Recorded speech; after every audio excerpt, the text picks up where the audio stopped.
정병선 목사님 이제 그 질문의 종합판인 것 같은데요, 그죠? 예, 또 하나 제가 좀 그 질문인데요. 처음에 목사님 그 발제하실 때도 굉장히 그 제가 인상 깊게 남았던 것 중에 하나가 목사님께서 굉장히 그 권위를 중시하고 권위라고 하는 게 얼마나 중요한 기독교에 있어서 또 인간 삶에 있어서 또 사회를 유지하는 데 있어서 매우 중요한 것이라고 말씀했던 것들이 상당히 제가 이제 깊이 우리 목사님과 관련해서 남아 있었는데 오늘도 지금 이 권위의 문제를 굉장히 중요하게 그래서 유물론적 신학의 한계를 말씀하시면서 이 권위라고 하는 것을 어디에다 둘 것이냐 근데 그게 좀 보이지 않는다 그 말씀을 하셨는데요. 이제 저는 어떤 면에서 이제 우리 목사님께서 권위의 필요성을 말씀하시는지는 충분히 이해는 됩니다. 이해는 되는데,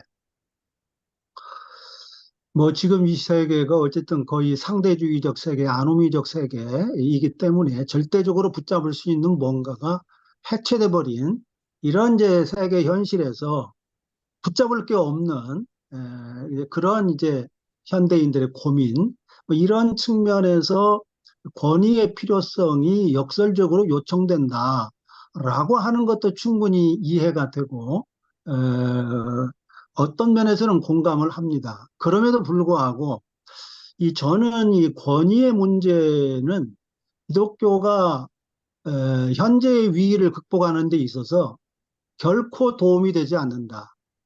저는 이제 그렇게 생각하는 입장이거든요. 그러니까 지금까지 인류 사회에는 권위가 필요했습니다. 그거는 지금까지 그 인류가 유아적 단계의 세계에 놓여 있었기 때문에 어찌할 수 없이 외적 권위가 필요했고 그 외적 권위에 의해서 질서를 유지하고 뭔가 삶의 중심을 지탱해 줘야 되는 그 외적 권위가 필요했던 거죠. 그러나 저는 그것이 하나님이 이 세상을 창조하시면서 궁극적으로 이 세상을 다스리는 인간 사회의 질서로서 하나님은 의도하신 것이 아니다. 권위의 문제로 세상을 지배하고 질서 지우는 게 하나님의 뜻하고는 저는 근본적으로 한계가 있다. 그런 생각을 하거든요. 그래서 이제는 성인된 세계로 한 걸음 한 걸음 우리가 가고 있기 때문에 성인된 세계라고 하는 것은 외적 권위를 요청하지 않는 그 단계로 접어가고 있는 거다. 그런 면에서 하나님이 기독교가 내세운 외적 권위였다면 이제는 기독교도 하나님을 외적 권위의 존재로서 내세우는 것으로는 성인된 세계에서 사람들에게 매력을 가질 수 없다 하는 생각을 하고요. 그런 면에서 저는 우리 목사님께서 외적 권위의 필요성과 중요성을 말씀하는 것에 대해서 상당히 이의를 제기하는 입장입니다. 그 목사님, 그왜 외적 권위를 그렇게 중요하게 생각하시는지 그 부분을 좀 말씀을 들어보고 싶습니다. 네, 정말 적절한 말씀이신 것 같습니다. 제가 말하는 권위는 사람의 권위를 말하는 게 아닙니다. 성경은 인간의 권위를 절대적으로 인정하지 않거든요. 왜냐하면 인간의 권위는 지식이든 뭐 군사력이든 칼의 힘이든 책의 네, 힘이든. 여기서 잠깐만요. 제가 외적 권위라고 할 때 사람의 권위를 말하는 건 오케이, 아니에요. 오케이. 알겠습니다. 예, 그러면 이제 출애굽기를 봅시다, 목사님. 출애굽기. 출애굽기에 애굽 제국에 430년 동안 종살이하던 노예민들이 무슨 힘이 있겠습니까? 그들은 자유와 해방을 꿈꿀 수가 없습니다.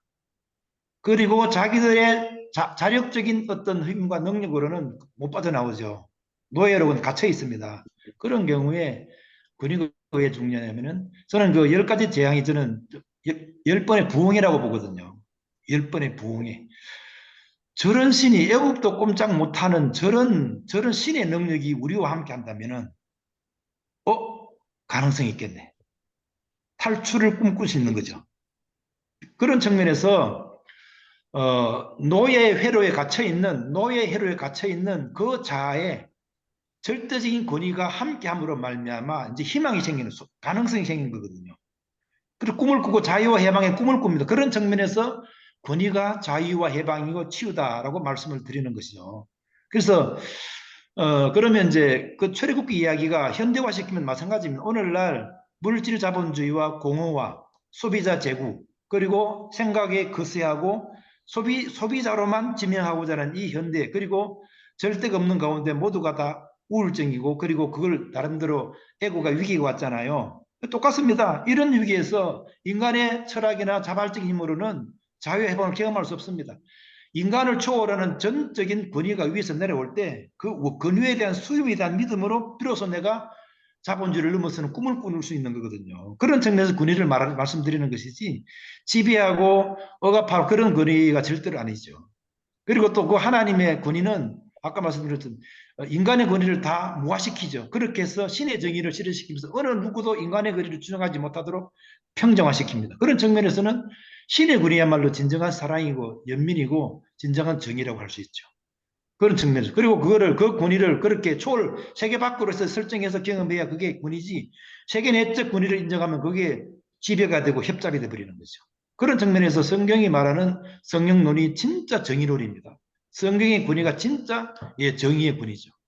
그런 측면에서 제가 말씀을 네, 드립니다. 저희가 이렇게 이제 발제를 듣는 것보다 우리가 대화가 필요해. 이거 유행어입니다만은 이렇게 그 로엘 하우가 그랬습니다. Miracle of Dialogue. 그러니까 대화의 기적이 일어나고 있다. 뭐 저는 이런 생각을 좀 하네요. 자, 우리가 현관에서 밖으로 나갈 거냐 들어올 거냐 그런데 우리가 다 같이 현관에서 있다라는 생각이 듭니다. 우리 브리즈번의 김웅재 우리 선생님. 원조 유물론적 기독교를 주창하시는 분께서 오랫동안 참으시다가 이제 후반전에 지금 골대 앞에서 마이크를 켜셨습니다. 말씀하세요. 예, 어, 예, 김상진 부장님 감사합니다. 오늘 되게 학문적으로 이렇게 정리를 이렇게 쫙 이렇게 하시니까, 되게 좀, 역시, 저는 솔직히 이제 어떤 학문적 사고라든가 철학적 깊이라든가 이런 게 너무 이렇게 없기 때문에 제가 처음에 그, 유물론적 기독교에 대한 말씀을 드릴 때도 드리게 된 계기가 제가 받은 어떤 하나의 질문 또는 제 마음속에 갖고 있었던 제 스스로 자신 안에서 생겨나왔던 어떤 한 가지 질문. 예를 들어서, 예전에 제가 읽었던 책 중에 다윈주의자도 기독교인이 될 수 있는가라는 책이 있었어요. 근데 그는 비슷한 질문을 제가 이제 받았거든요. 유- 유물론자도 기도할 수 있는가? 이거 모순 아니냐? 뭐 이런 질문들. 이제 근데 솔직히 이제 제가 나는 왜 유물론자가 이렇게 유물론의 길을 선택하게 되었는가를 얘기하면서 저는 먼저 어떤 학문적인 깊이라든가 사상적 밑바탕 위에서 그걸 내가 선택한 게 아니라 제 지극히 현실적인 상황 속에서 어쩌면 제가 어, 솔직히 저는 제 유물론은 막스의 사적 유물론에 많이 가깝습니다. 지금도 사실 저는 막스가 옳다고 생각하고요. 이제 그런 입장이거든요. 그렇다면 사람들은 저에게 질문을 하더라고요. 그게 어떻게 양립할 수 있느냐?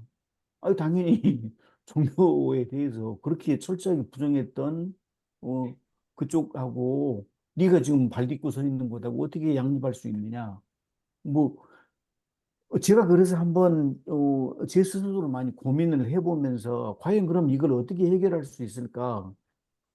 지난번에도 말씀드렸지만 글쎄요. 저는 그 흔히 우리가 정통적으로 믿어왔던 신 올마이티하고 뭐 이렇게 이런 이런 절대적이고 보편적으로 작동을 하고 역사에 개입해서 모든 역사를 다 이렇게 관장을 하고 저는 이런 시는 존재할 필요도 없고, 이런 시는 나에게 아무 의미도 없다라고 저는 이제 얘기를 하는 입장이거든요. 그렇다면 너에게 과연 시는 무슨 의미가 있느냐? 의미가 있죠. 저한테는 개인적으로 충분히 의미가 있습니다. 예. 근데 이제 그 의미가 완전히 다른 거죠. 그 개념하고. 그래서 제가, 그럼 내 입장을 어떻게 설명할 수 있을까라고 봐보니까, 지적이라는 사람도 있었고, 발터 베냐민이라는 사람도 있었더란 말이죠. 그래서 이제 그 사람들을 이렇게 하다 보니까, 이런 식의 접근이 가능하겠구나라고 생각했던 것이에요. 근데 이제, 오늘 이제 어떤 그 철학적인 사고와 그러면 현대 철학과 신학의 문제에서 어떻게 이걸 이제 어, 어떤 가능성이 있고 한계가 있느냐를 이제 김상진 목사님께서는 정말 체계적으로 잘 연구하셔서 이렇게 이제 해주셨는데 솔직히 저는 이제 그런 철학적인 언어와 어떤 그 사상적인 어떤 개념들에는 상당히 좀 익숙하지는 않습니다. 다만 제가 도움을 받은 것은 오늘 아마 이 발제 오늘의 주제하고도 많이 연관이 될 것 같아요. 그 지식의 책 중에 지적하고 존 밀뱅크라고 하는 아마 그분도 급진 정통주의자라고 이렇게 얘기를 하는 것 같아요. 그분도 저 성공의 신학자거든요. 그래서 그 두 사람이 이렇게 같이 쓴 책 중에 이게 한국말로 번역이 이렇게 돼서 좀 사람들이 또 오해를 할 수 있는데요. 예수는 괴물이라고 하는 야, 책이 있어요. 예? 아닙니다. 계속 예, 하십시오. 예. 예, 예. 예. 이 번역이 이제 출판사에서 뭐 그래 기획자들이 그렇게 번역을 한 것 같은데요. 그건 이제 그 부제가 뭐라고 달려냐면 paradox or dialectic 이렇게 붙어 있거든요. 역설이냐 뭐 변증법이냐 뭐 이런 식으로. 그래서 이제 그걸 이제 사실은 그 존 밀뱅크는 사실 그 책에서 약간 좀 마이너리티예요. 이게 동등한 입장에 서지는 못해요. 지적이 워낙 이렇게 좀 거물이다 보니까 많은 분량을 거기에다 할애를 하고 하다 보니까 근데 이제 그 책에서 보면 지적이 그, 몬스터 이제 몬스트로시티라는 그 개념을 이제 사용하게 된 게 그거잖아요. 초월적이고 보편적이고 뭐 추상적인 신이 한 축에 있고 또 내주적이고 구체적이고 특수한 인간이 반대편에 이제 있고 그런데 이 둘 사이에 그 딱 이렇게 구별이 철폐되고 하나로 겹쳐지는 범주가 있는데 그게 바로 이제 십자가에서 죽음을 당했던 이제 예수라는 거죠. 예. 그래서 이제 사실은 이제 또 그래서 괴물과도 같은 존재. 그런 주체성을 이제 그러니까 그 괴물이라고 하는 단어에 좀 여러분 신경을 너무 쓰지 않기를 바랍니다. 이제 그런 걸 통해서 그 관점으로서만이 우리가 어떤 신을 바라볼 때 이게 가능하다. 현대 사회에서. 예, 이런 주장을 하거든요. 근데 사실 어쩌면 제 입장에서는 그 이제 필들린 패러다임이라고 이제 있어요. 괴테하고 실러가 활동했던 시기에 같이 활동했던 독일의 시인 프리드리히 필들린이라고 하는 시인이 있었는데 왜 필들린 패러다임이 나왔냐면 그 사람이 사실은 그 괴테하고 실러 같은 그 낭만주의자들하고 같이 많이 교류를 하고 그쪽과 관련된 시를 많이 썼으면서도 그때 당시를 양분했던 조류가 저 낭만주의 한편에 막 이렇게 꼽히고 있었다면 또 이제 고전주의가 이제 완성된 시기 아니었습니까? 근데 이 필들리는 어느 사조에도 사실 들어가지를 못했어요. 그러다 보니까 문학적으로 엄청나게 좋은 시를 많이 남겼는데 잊혀져 버린 거죠. 어, 이쪽도 끼지 못하고 저쪽도 끼지 못하니까. 이제 그래서 그 필드릴린 패러다임이라는 말이 이제 나왔거든요. 근데 이제 오늘날 우리 사회에서 사실은 뭐 이렇게 힘 없는 시대에서 살아가야 할 우리가 그렇다면 과연 어 필드렐린 패러다임을 넘어서는, 그래서 괴물적 그리스도, 그런 개념 속으로 우리가 들어가야만 이 시대를 살아갈 수 있지 않을까. 저는 그렇게 읽었어요. 예. 이제 이게 저 이해입니다. 그리고 오늘 말씀해 주신 그 가능성과 이제 그 한계, 이런 거 충분히 공감을 하고, 어, 이런 그 좋은 코멘트를 해주신 것에 대해서 대단히 고맙게 생각합니다. 다만 이제 그 초월이라는 부분을 이제 강조를 많이 이제 하셨는데, 초월이 과연 우리 의식의 지렛대라는 그 근유적 표현을 사용하셔서 이게 말씀을 하셨는데, 이제 그런 부분에 대해서는 어, 제 입장에서는 좀 많이 이렇게 좀 동의하기 어려운 좀 그런 부분도 좀 있고 그렇습니다. 네, 감사합니다. 네. 네, 네, 진지한 대화였습니다. 한마디 네, 해도 될까요? 네네네. 정숙자 그, 선생님, 하세요. 마지막에 권위 문제 때문에 그쪽으로 조금 잠깐 그거 했습니다만은, 그 권위에 대해서 답장하시는 그 부분에서 그 심정은 제가 충분히 이해가 갑니다. 저 입장에서도 그런 하나님만큼 계셨으면은 다 좋겠죠. 그래서 다 해결을 해주시면 좋겠죠. 그렇지만은 예수를 따랐던 제자들을 보니까요, 전부 다 지금 김산재 목사님 말씀하시는 같은 그런 예수의 권위를 기대를 했단 말이에요. 그런데 결국은 예수는 그 권위를 사용하지 않았어요.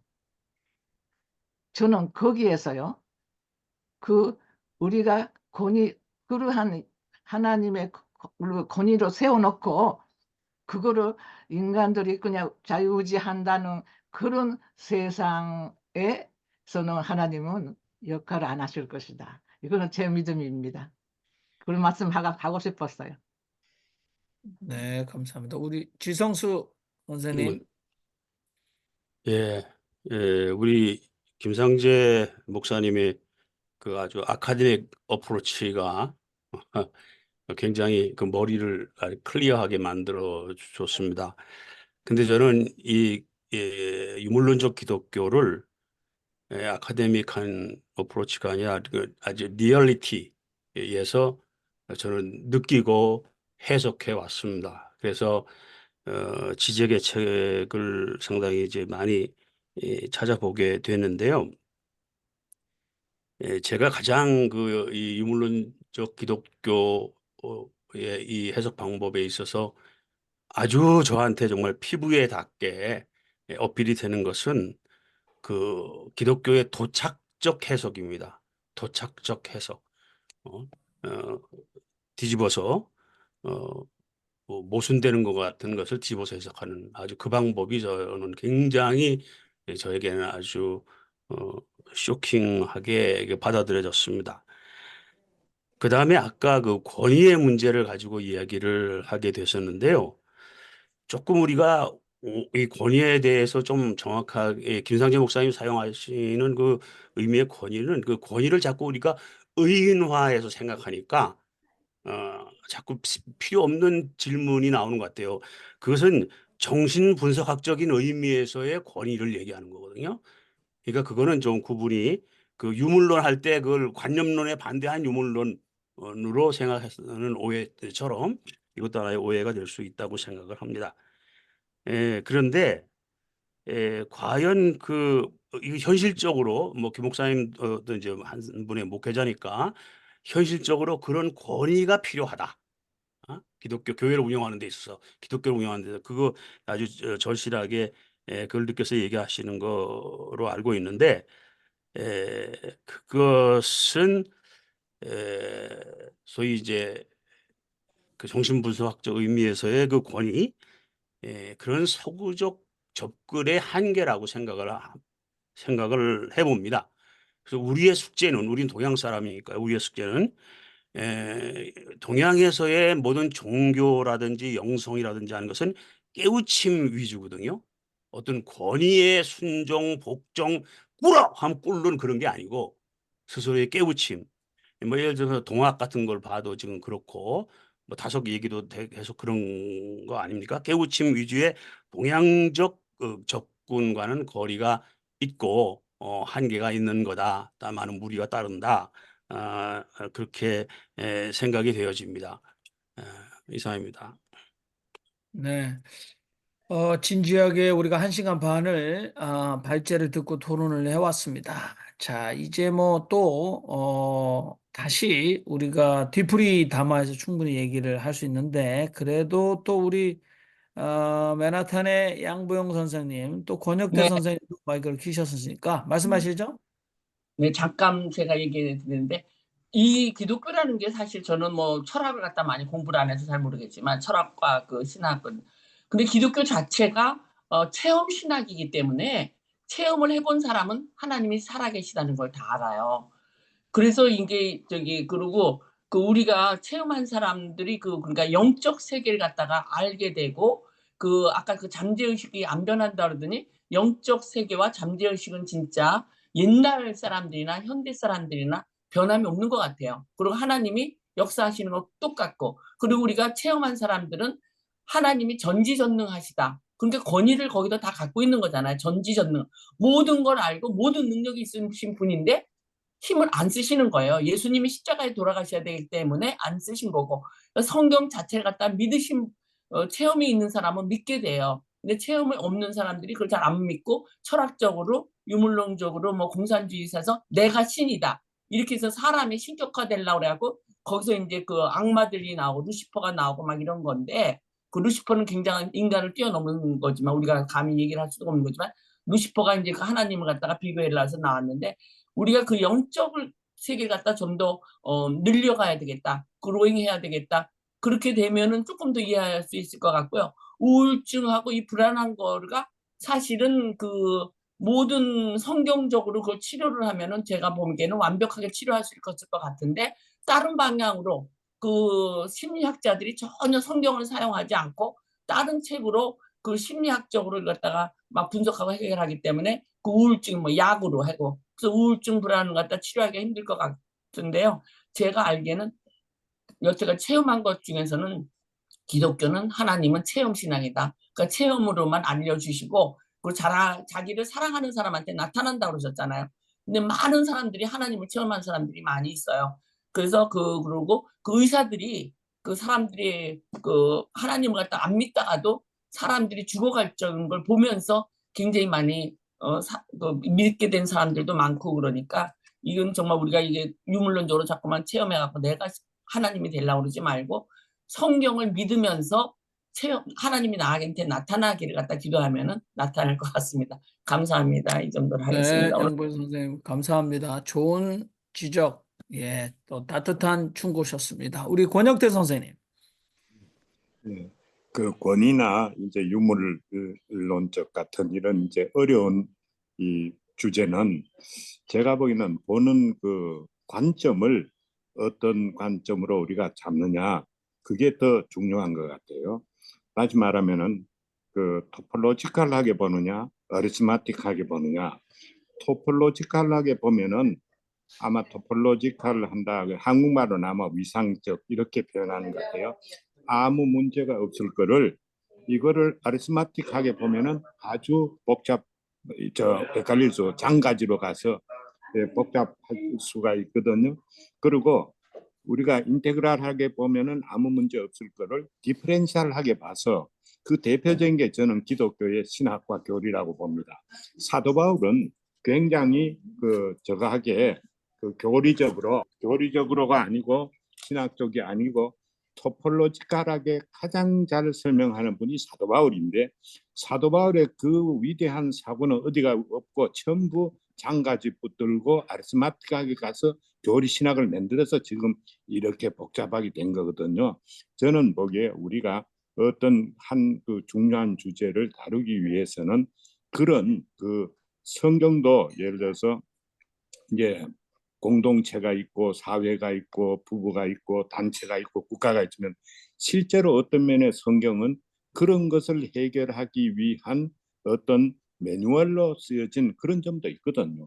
그렇게 해서 실제적으로 이해를 하면 좋은 거를 그렇게 이해를 안 하고 그거를 떠나가지고 이론적으로 학문적으로 좋게 말하면 학문적이고 어떻게 말하면은 이제 교리적으로 만들어 가지고 이것이 실생활에 실제로 사람에게 도움을 못 준 점이 있거든요. 그래서 이런 거는 그 보는 눈을 우리가 더 좋은 그 안경을 만드는 어휘 자체를 어떤 관점으로 이해를 하냐 그래야만 해결이 되지 아니면은 장가지로 겨울물에서 계속 놀면은 의견 차이만 더 할 수 있거든요. 이런 생각을 하여튼 이제 제가 좀 말씀을 드려봅니다. 참고해 네, 드리겠습니다. 감사합니다. 우리 김상재 선생님 이제 오늘 유물론 기독교의 가능성과 한계 우리 1시간 반 동안 충실했는데요. 마지막으로 정리하는 말씀 좀 해주시죠. 어떠셨나요? 또 토론을 보시면서도. 네, 너무 유익했고요. 또 서로 대화를 하니까 생각들이 더 잘 정리가 되는 것 같고, 그렇습니다. 저는 뭐 개인적으로 너무 유익했고, 예, 그렇습니다. 어쨌든 간에 이런 기회를 주신 여러분들께 감사를 드립니다. 이 정도로 하겠습니다. 네, 우리 뭐 김상재 선생님께서 사실 아까 이제 권위와 견주어서 출애굽기 이야기 하셨잖아요. 그러니까 그런 구체적인 얘기가 조금 토론에서 앞으로도 또 우리 급진 정통주의적 의미화, 특히 치유 문제, 이거 뭐 아무도 자유로울 수 없는 문제인데요. 누구나 다 인생을 살아오면서 가지고 있는 상처를 가지고 있고 또 그것이 방어 기제로 계속해서 역기능으로 삶의 현상에서 문제나 분란을 일으키고 살아가고 있지만 가족이니까 참아주고 우리 여성 신학적으로 그냥 품어주고 가는 거지. 실제로 우리가 개체로 해서 얘기한다면 뭐 제가 한 30년 전에 미국에 왔을 때 어느 초등학교 학생이 부모로부터 자신을 억압하는 부모로부터 이혼 소송을 법정에 냈어요. 그러니까 그게 이제 가포남이란 영화도 마찬가지죠. 저 부모들이 제발 아이들을 낳지 말게 해달라. 뭐 이런 일이 일어나야 되지 않겠습니까? 그러니까 그런 그 치유 문제에 집중한 아주 현실적인 것들을 우리가 또 진지하게 서로 나눌 수 있는 시간이 있었으면 참 좋겠다. 그래서 오늘 유물론 기독교의 가능성과 한계 우리 마무리하고 지금부터는 우리 녹화를 중단하면서 디프리담으로 더 못 나눈 이야기 나누도록 하겠습니다. 수고 많으셨습니다.